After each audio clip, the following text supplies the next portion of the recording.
Incredible speed, a tight turn, and a nightmare of twisted, burning metal. That was the reality for hundreds on board the train that derailed in Spain Wednesday, killing 78 people and injuring more than 140. Stephen Ward was on that train. He's a Mormon missionary from Utah, and he was just released from hospital. He joins me on the phone from A Coruña, Spain. So, Stephen, first of all, how are you doing? I'm doing about as well as someone in a neck brace can be doing. I'm on the mend pretty quick, and I'm grateful to be out of the hospital.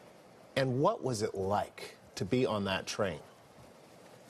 At the moment of the crash, it was, honestly, it happened so fast I didn't even have time to really be scared. The train started leaning to one side for a couple seconds, and then we flew off the rails, and I didn't even have time to think, oh, I bet we're crashing. It was all very, very sudden. Where were you in the train? So I was in car number 8, but I'm not sure how many there were in all. There were a lot more at the train station, but I'm not sure how many of them actually pulled out with us. But I was somewhere in the middle of the train.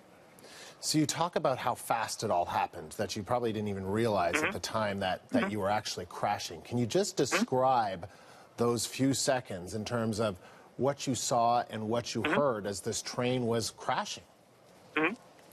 So we had just gone around a couple of sharp curves. And so at first this just seemed like one more sharp curve. And then you could feel one set of wheels lift up off the tracks. And there wasn't screaming or anything. People just were kind of like, whoa, we're leaning pretty hard. And then for about half a second, luggage started falling out of the rack up above us. I remember the man across from me in an act of bravery jumped up to catch a backpack that was going to hit a woman in the face. And then we just flew off the rails. Gravity was suddenly pulling sideways toward the windows, and I blacked out. And can you just describe, did you get the sense that this train was traveling too fast? You mentioned there were a couple of other curves. Did you get your feeling that this train was just way out of control in terms of the speed? So there's a little screen in each car that shows the speed of the train. And for most of the ride, it had been about 100 kilometers per hour. And I looked up a couple of minutes before the crash, and I thought it said 194.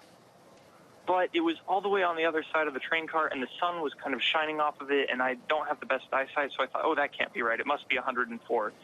It didn't feel that much faster, but it could have been. I honestly wasn't paying that much attention to the speed.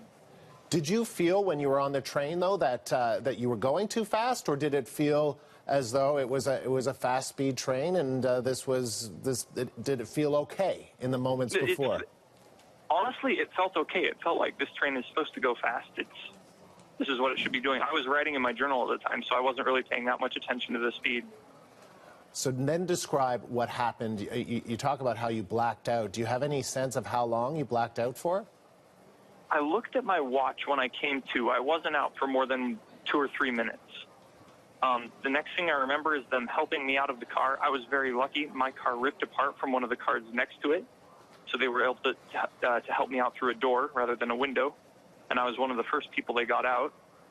I thought it was a dream when I got out. They helped me out of the car and up onto a little bank of land nearby, and I was there for a couple minutes before I began to suspect, I think this is real life. I think this train really just crashed. And what did you see around you as you were coming to? Like I said, I was one of the first people they helped out, and so I got to see a lot of other people getting helped out. I was covered in blood. I was not the only one covered in blood. There were lots of people crying. There was lots of people in a great deal of pain. After 2 or 3 minutes, paramedics got there. There were a lot of just civilians. I don't even know where we were, but from just nearby who were doing their best to help people get out.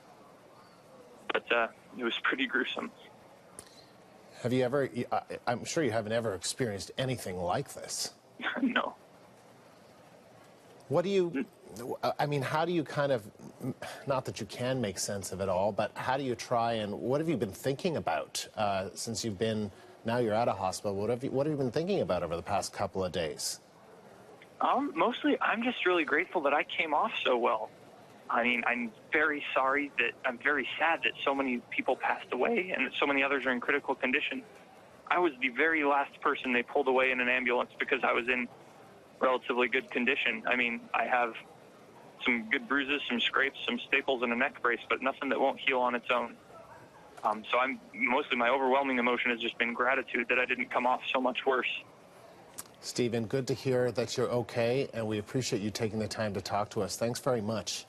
No problem. Thank you.